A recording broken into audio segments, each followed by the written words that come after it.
Welcome back. Last time we looked at the life of Fatima al-Fihri and how difficult it can be for historians to separate fact from fiction when looking at women's history. This time we look at a woman whose fiction almost literally became her life. Murasaki Shikibu, the author of the Tale of Genji, a figure whose real life has been swallowed by her own fiction. Her name is not her name. Her life is known only in fragments, but her voice survives in her writing.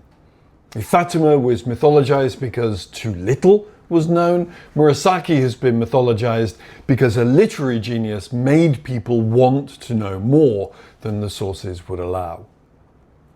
And when we're looking at Murasaki's life, we're luckier than with many historical women. We have texts closely associated with her, including her diary, Tale of Genji, and later references that help fill in parts of the picture. But the record is still tantalisingly incomplete. We know she lived in Heian, Japan, at the court in Kyoto, around the late 10th and early 11th centuries. She was a court lady and writer, and she's usually dated from about 978 to about 1014. She came from a branch of the Fujiwara family, one of the most powerful noble families in Japan. Her father, Fujiwara no Tametoki, was educated in Chinese, and Murasaki seems to have learned Chinese as well, which was unusual for women at the time. Her actual name remains unknown. Scholars have suggested Fujiwara no Karuroko, based on a fleeting reference in a contemporary document, but this is just speculation. In the records of the time, Heian women were rarely referred to by fixed personal names. They were identified through their father's offices, their husband's ranks, or the rooms they served in at court. Women's identities were relational.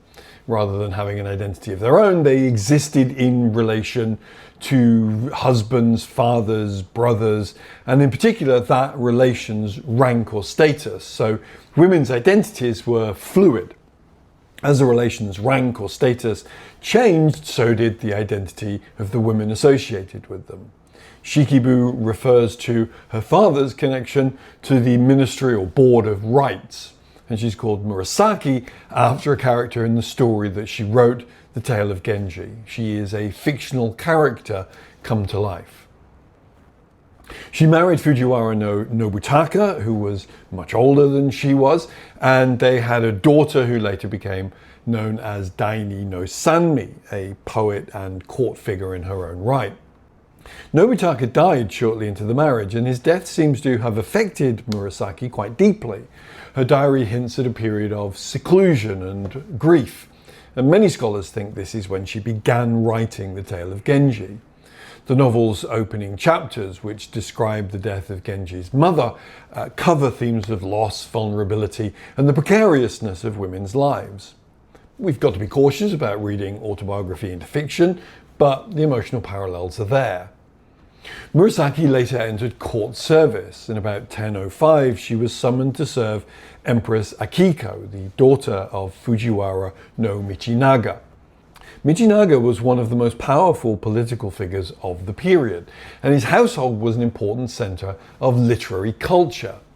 Michinaga was the consummate political strategist, orchestrating marriages between his daughters and emperors to secure his family's dominance. Murasaki's relationship with Michinaga was complex. He admired her writing and appears frequently in her diary, sometimes in flattering terms, but sometimes not. In one passage, she describes him peering into her room uninvited, a moment that has sparked some debate. The same gesture can look like intimacy, intrusion, or normal aristocratic conduct, depending on how you read high-end social codes, and the diary doesn't say. What it does reveal, though, is that Murasaki was acutely aware of her precarious position. Patronage was both an opportunity and a constraint. Her talent brought her to court, but it also made her vulnerable to scrutiny. If a woman depended on patronage, her position could change quickly with court politics. Favor could protect her, but it could also trap her into a role where she was expected to perform, flatter, or stay useful. In that kind of environment, talent is never purely freedom. It can become a reason for other people to expect more from you and to read your behavior more closely. Her diary gives us this vivid picture of court life. It's often sharp and funny and sometimes cutting. Murasaki doesn't present herself as a saint or a detached observer, but reveals her personality with unusual clarity. She was not the ethereal, tragic figure of later legend, but a sharp, observant, sometimes acerbic woman navigating a world that both valued and constrained her. She sounds like someone trying to make sense of an intense, performative, and sometimes exhausting environment.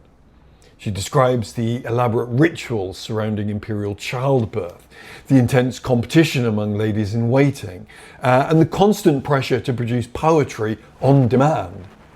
She also records her ambivalence about court life. She found the atmosphere stifling and the gossip exhausting. It seems she was both an insider and an outsider, valued for her intellect but isolated by it. Her diary suggests that she was very aware of how unusual her education was. She writes about stupid girls who mock her for knowing Chinese, a subject considered inappropriate for women. She describes her loneliness, her ambivalence about court service, and her often sharp observations of those around her. The diary is obviously deeply personal, but like any diary, it's not a neutral chronicle. It's a self-fashioning text. It conceals as much as it reveals. But it is a rare instance of a medieval woman writing herself into history.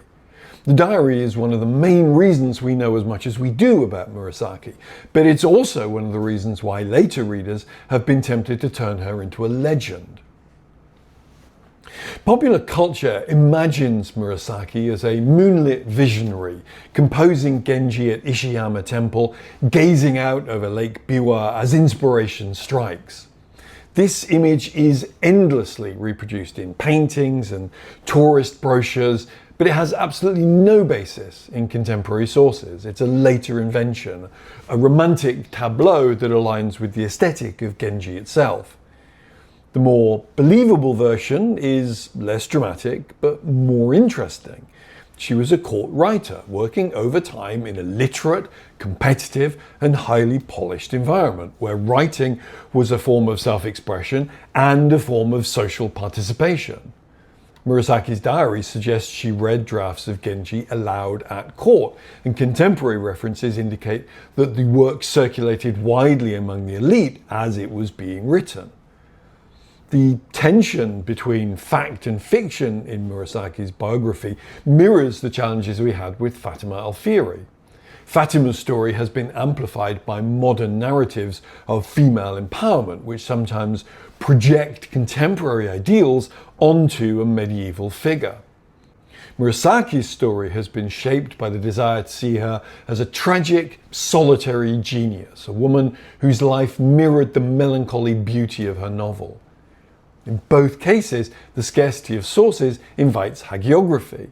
Fatima becomes a flawless philanthropist, Murasaki becomes a sorrowful muse. The reality, as always, is more complex. The work that made her famous, The Tale of Genji, was written in the early 11th century and was likely produced over time rather than in a single burst. It's widely considered to be one of the greatest works of Japanese literature and is often described as among the earliest and most sophisticated long prose narratives that we have.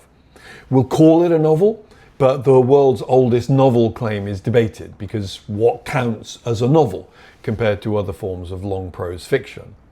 Earlier prose narratives exist in China and elsewhere, but Genji is unique in its sustained psychological realism, its complex character development, and its narrative coherence. It's not merely a romance or a court tale, it's a meditation on human desire, on loss, on the passage of time.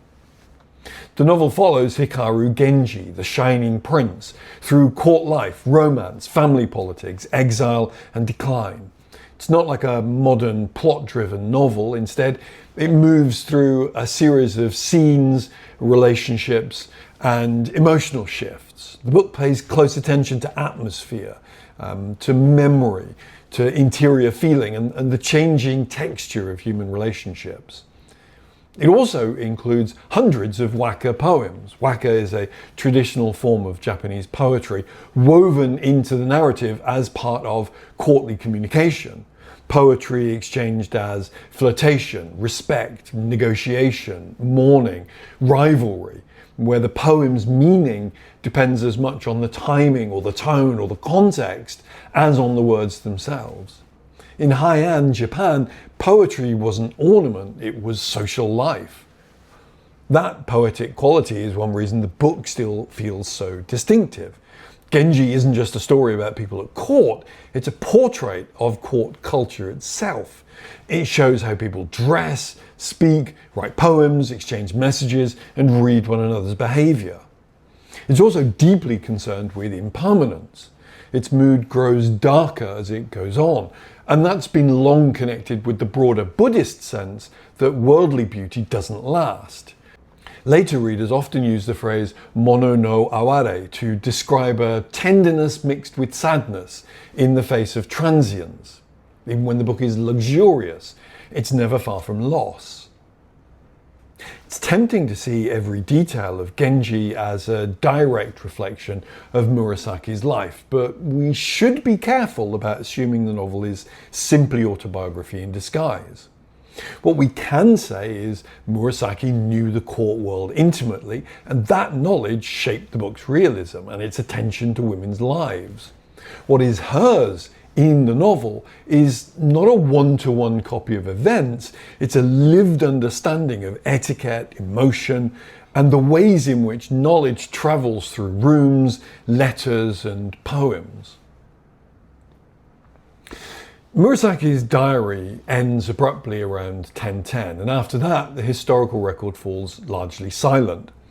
Michinaga's diaries mention her a few more times, but by the mid-1010s she disappears from the sources. Later legends claim that she became a nun or retired to a temple, but there's no contemporary evidence for this. Her death is usually placed around 1014 or slightly later, but that's inferred from the absence of references to her in documents after that date rather than any specific evidence. Her daughter, Daini no Sanmi, continued to write poetry and achieved considerable recognition, but Murasaki's final years are lost to history, and she quietly vanishes from the historical stage. But her literary achievement is monumental, and Murasaki's influence didn't end with her death. In Japan, the Tale of Genji became a classic. In the centuries after its composition, it became required reading for poets and scholars. Fujiwara no Shunzei, one of the great poets of the late Heian period, insisted that mastery of Genji was essential for understanding waka poetry. The novel's imagery, its themes and vocabulary permeated subsequent literature, from medieval renga, a traditional Japanese form of linked verse poetry written collaboratively by two or more poets, to Basho's haiku, to the prose of the Nobel Prize-winning Japanese author Kawabata Yusunari. The visual arts were shaped by Genji too. The Genji Monogatari Emaki, the famous illustrated scrolls from the late 11th and 12th centuries, are among the best known examples of Emaki, or Japanese narrative picture scrolls. They help fix the visual memory of the story, and later artists kept returning to Genji in painting, decorative arts, textiles, and modern adaptations. The novel became a cultural touchstone, a repository of courtly elegance and refined melancholy that still inspires novels, films, manga, anime, and stage adaptations.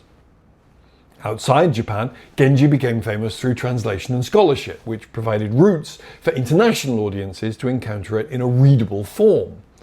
Arthur Waley's English version, published in the 1920s and 1930s, was enormously influential and is still regarded as a classic of English literature in its own right. It brought the novel to a wide international audience, but it also shaped how many readers imagined classical Japan. Whaley's translation is elegant, but it reflects the tastes and assumptions of its time, including a tendency to treat the work as a refined dream rather than a complex social text. Whaley's translation distorted the text, softening its complexities, romanticizing its relationships, and filtering its court politics through a Victorian sensibility. This contributed to enduring stereotypes of Japanese femininity as passive, delicate, or ornamental, images that later works like Memoirs of a Geisha would amplify. Royal Tyler's 2001 translation is more literal and nuanced and has helped correct some of these distortions, but the Western imagination remains shaped by Whaley's vision.